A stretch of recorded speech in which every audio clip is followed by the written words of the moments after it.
So hello and welcome back to a dismally, plain looking background. I'll have to think of something to spice it up, but I do want to keep the fireplace. I like the fireplace, but I need to think of a better mantelpiece for it and stuff to put in front of it and all of that other, and I couldn't really think of anything that shouted New Year's, so I figured we'd just go with the foresty winter look. Although I guess to be winter, it would have to have snow on it, but shh, I won't tell if you won't. Anyway, how are you guys all doing? Happy New Year! It is the new year, 2025. I can't even, truly believe it. And yeah, I'm really, skating the edge because this video has to be up in a couple of hours, and I'm usually better than this, but I spent all day today creating Sims for a new challenge that I'm trying to figure out. And I'm not good in Create a Sim, but I spend way too much time there. Also being not good. But none of that has anything to do with our darling Beverly of Graustark, who seems to have bullied Baldos into somehow coming to the palace with her. I don't know how she's going to keep up this whole charade of being the princess if she's in the palace where everyone knows that she's not, but I guess that's at least going to be good for some comedy. I hope you're enjoying this story. I actually really am. Not gonna lie, I'm having a good time with most of this story. Um, but yeah, that's about it. We're going to jump back into chapter 12 of Beverly of Graustark by George Barr McCutcheon, and chapter 12 is titled In Service. Must be talking about Baldos.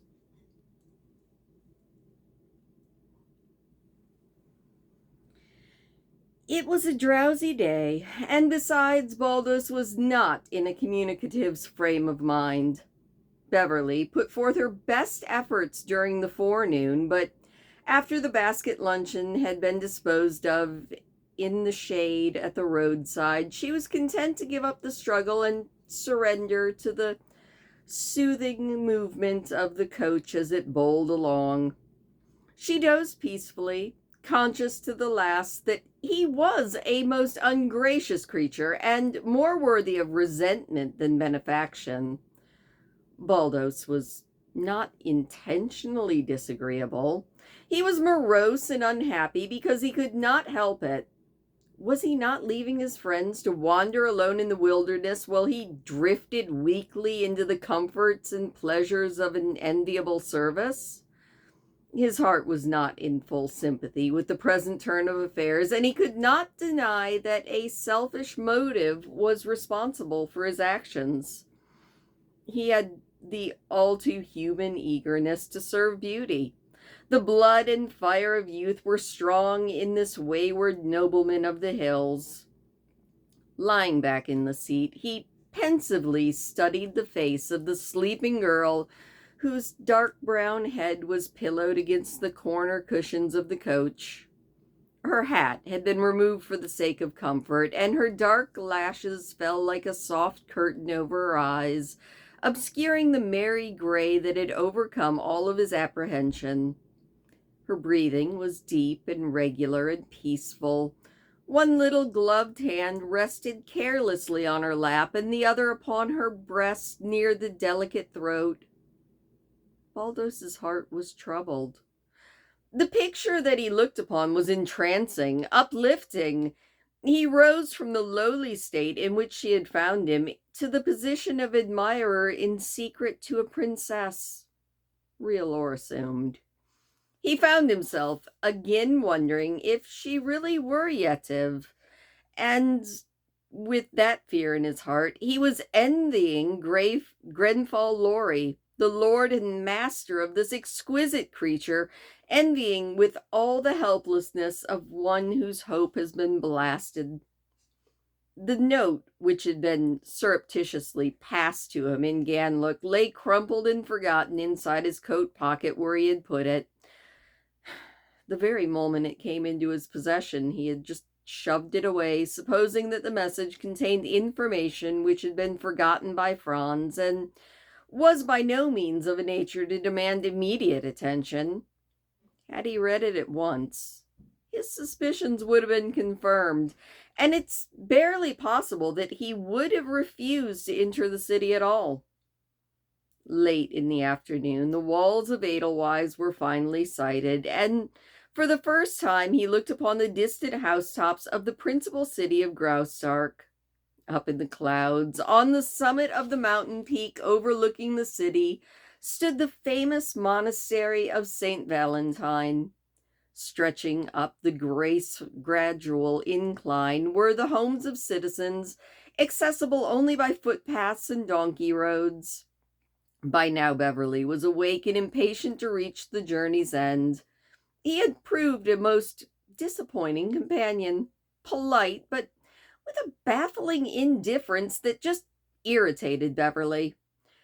There was a set expression of defiance on his strong, clean-cut face, the look of a soldier who was advancing to meet a powerful foe.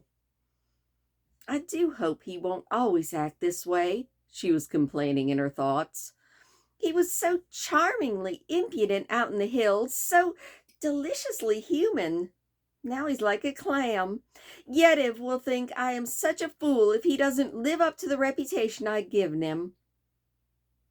"Here we are at the gates," said Baldos half to himself. "What is there in store for me beyond those walls?" "Oh, I wish you wouldn't be so dismal," cried Beverly. "It seems just like we're going to a funeral." "A thousand apologies, Your Highness," he murmured, with a sudden lightness of speech and manner. "From here on, I will be a most amenable jester just to please you." Beverly and Aunt Fanny were driven to the castle, where the former bade farewell to her new knight until the next morning, when he was to appear before her for personal instruction. Colonel Quinnox escorted him to the barracks of the guard, where he was to share a room with the young Haddon, who was a corporal in service. "The wild, untamed gentleman from the hills came without a word, I see," said Grenfall Lorry, who had watched the approach.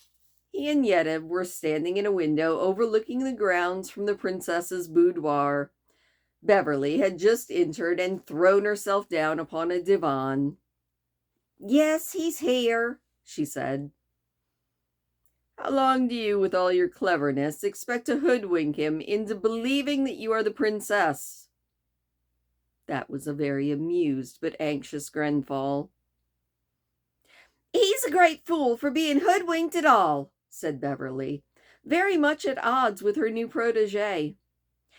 "In an hour from now, he'll know the truth, and he'll be howling like a madman for his freedom." "Not so soon as that, Beverly," said Lorry. "The guards and the officers have their instructions to keep him in the dark as long as they can."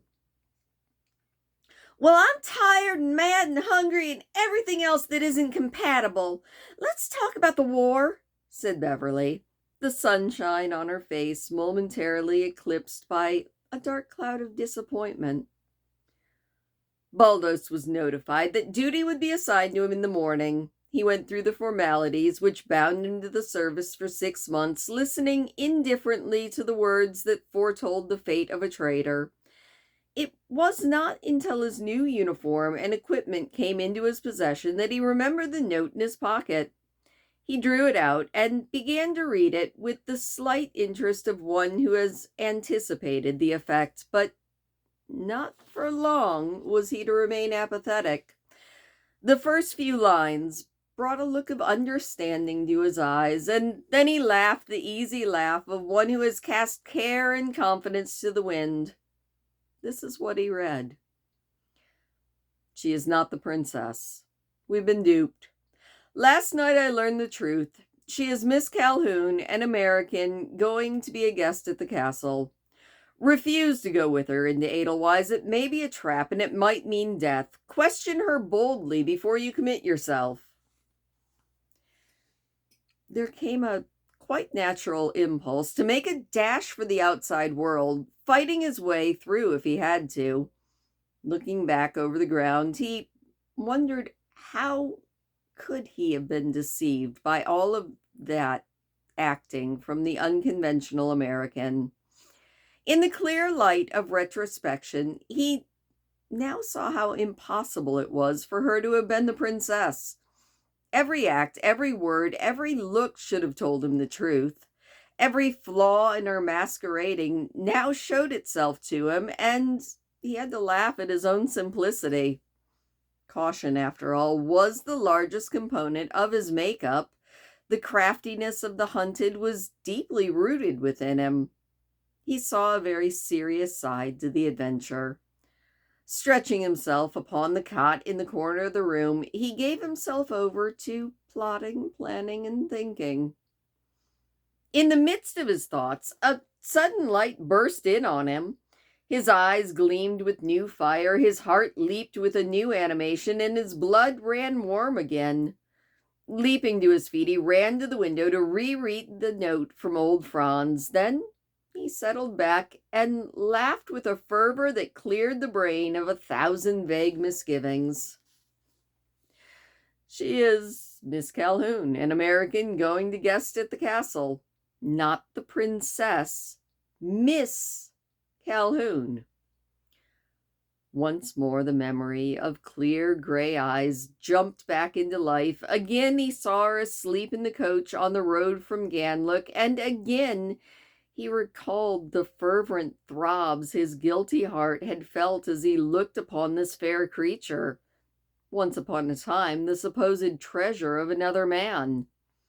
Now she was Miss Calhoun, and her gray eyes, entrancing smile, her wondrous vivacity were not for one man alone.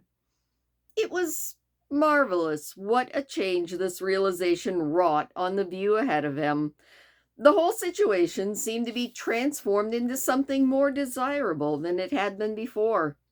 His face cleared, his spirits leaped higher and higher with the buoyancy of relief, and his confidence in himself crept back into existence.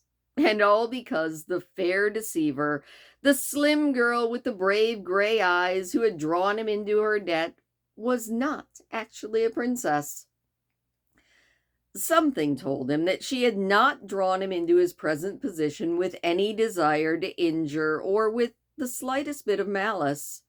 To her, it had been a merry jest, a pleasant comedy. Underneath it all, he saw the goodness of her motive in taking him from his old life and putting him into his present position of trust. He had helped her, so she was ready to help him, to the limit of her power. His position in Edelweiss was clearly enough defined. The more he thought about it, the more justifiable it seemed as viewed from her point. How long she hoped to keep him in the dark, he didn't know. The outcome would be entertaining. Her efforts to deceive, if she kept them up, would undoubtedly be amusing. Altogether, he was ready, with the leisure and joy of youth, to await developments and to enjoy the comedy from a point of view which she could not suspect. His subtle effort to draw Haddon into a discussion about the princess and her household resulted unsatisfactorily. The young guard was annoyingly unresponsive. He had his secret instructions, and he could not be talked into betraying himself. Baldos went to sleep that night with his mind confused by doubt. His talk with Haddon had left him quite undecided as to the value of old Franz's warning. Either Franz was mistaken, or Haddon was the most skillful liar. It struck Baldos as utterly beyond the pale of reason that the entire castle guard should have been enlisted into a scheme just to deceive him. When sleep came, he was contenting himself with the thought that morning doubtless would give him clearer insight into the situation. Both he and Beverly Calhoun were ignorant of the true conditions that attached themselves to this new recruit. Baron Dangloss alone knew that Haddon was a trusted agent of the Secret Service with instruction to follow this newcomer both day and night. That there was a mystery surrounding the character of Baldos the Goat Hunter, Dangloss did not question for a moment, and in spite of instructions received at the beginning, he was going to use all of his skill to figure it out. Baldos was not summoned to the castle till noon. His serene indifference to the outcome of the visit was calculated to deceive the friendly but watchful Haddon.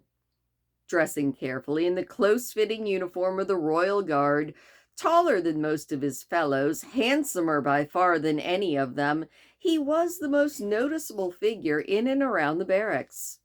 Haddon coached him in the way he was to approach the princess, and Baldos listened with exaggerated intentness and deep regard for every little detail. Beverly was in the small audience room off the main reception hall when he was ushered into her presence. The servants and the ladies-in-waiting disappeared at a signal from her, and she rose to greet him, and he knelt to kiss her hand. For a moment her tongue was bound. The keen eyes of the new guard had looked into hers with a directness that seemed to penetrate her very brain. That this scene was to be one of the most interesting in this little comedy was then proven by the fact that two eager young women were hiding behind a heavy curtain in the corner of the room. It was the Princess Yetive and the Countess Dagmar, there to enjoy Beverly's first hour of authority, and she knew they were there. "Have they told you that you are to act as my special guard and escort?" she asked, with a queer flutter in her voice. Somehow this tall fellow with broad shoulders was not the same as the raggedy goat hunter she had first known. "No, Your Highness," he said. "I've come for instructions. It pleases me to know that I am to have a place of honor and trust like this." "General Marlanx has told me that a vacancy exists, and I've selected you to fill it. The compensation will be attended by the proper people, and your duties will be explained to you by one of the officers. This evening, I believe you are to accompany me on my visit to the fortress, which I am to go inspect." "Very well, Your Highness," he said respectfully. He was thinking of Miss Calhoun, an American girl, though, when he called her Your Highness. "May I be permitted to ask for instructions that can come only from Your Highness?" "Certainly," she told him. His manner was more deferential than she had ever known it to be, but he threw a bomb into her composure with his next remark. He addressed her in the Graustark language. "Is it your desire I continue to address you in English?" Beverly's face turned a bit red, and her eyes wavered. By a wonderful effort, she retained her self-control, stammering ever so faintly in English. "I wish you would speak only English," she said, unwittingly answering his question. "I shall insist upon it. Your English is too good to be spoiled."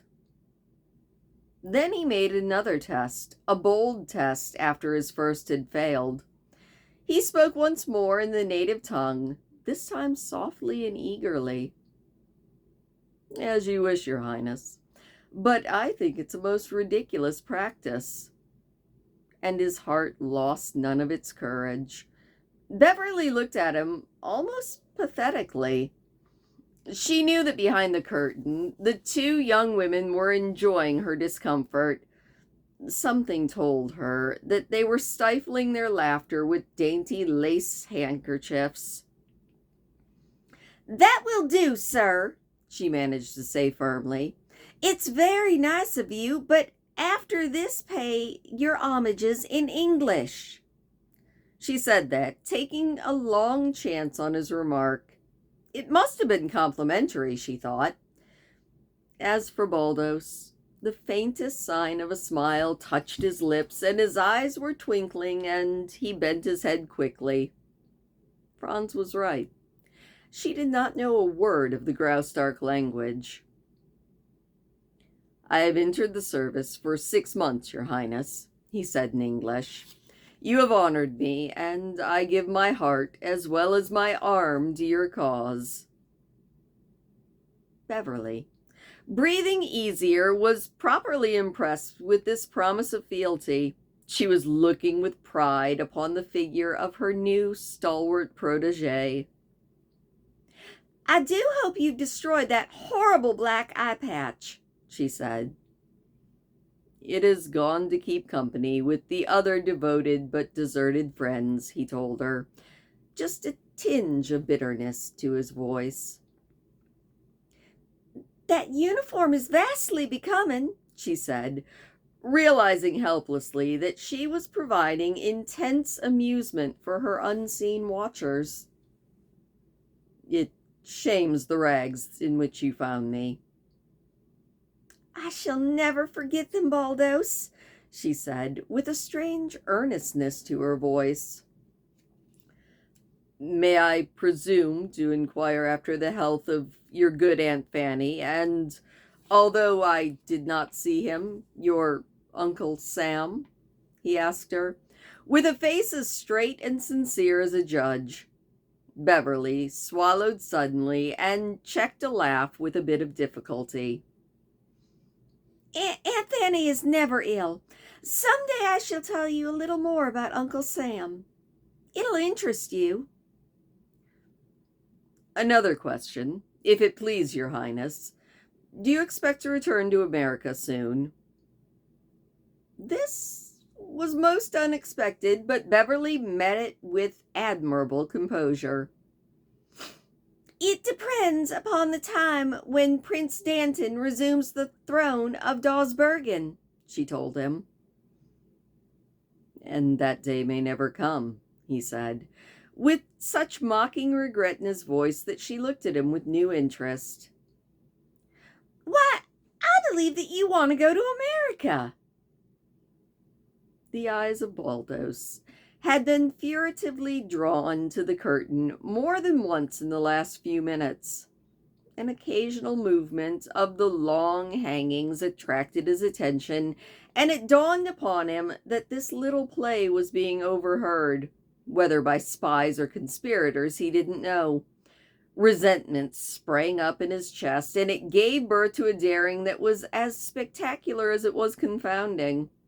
With long, silent strides, he reached the door before Beverly could stop him.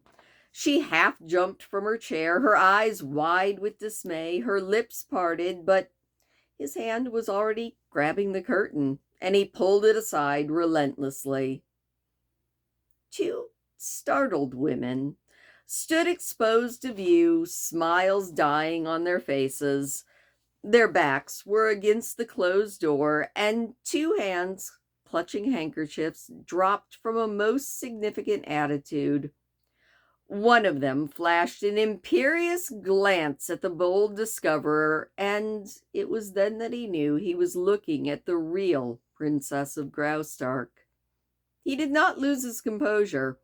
Without a tremor, he turned to the American girl. "Your Highness," he said clearly, "I fear we have spies and eavesdroppers here. Is your court made up of... I should say they are probably a pair of curious ladies-in-waiting. Shall I begin my service to you, Your Highness, by escorting them out yonder door?" And that is the end of chapter 12. Oh my gosh. So this is like, by the end of this, Beverly's going to be the only one that doesn't know that everyone knows that she's Beverly. It's convoluted, and we have another beautiful picture. Let me get it on there so that you can see it. You know, I would say Baldos cleans up good, but he also got a new hair color and I'm guessing a haircut. Also, I like that the princess and the countess are like hiding behind the curtains. I kind of dig that. I also really like these pictures. They are really, really pretty. You know? Anyway, so Baldos knows. Yetiv knows. All of the guards know. Franz knows. The only one that doesn't know that everyone knows is Beverly. So this is like a cross slash double cross slash triple cross. I don't even know what you'd call it. I'm enjoying it though. I foresee a great deal of comedy as long as we don't descend too far into all of the like political war stuff. I feel like that wouldn't be nearly as much fun as this silly romance that's forming. And I say romance with a question, although this is a more blatant romance than some that we've read, so it's kind of cool. Anyway, thank you as always for listening. I hope that you enjoyed that chapter as much as I did. I had a fun time with that one. Please do hit the thumbs up if you don't mind. It does always make me smile, and I will see you tomorrow. Yeah, tomorrow. I think tomorrow. As long as tomorrow's not Friday, I'll see you tomorrow. Have a good one.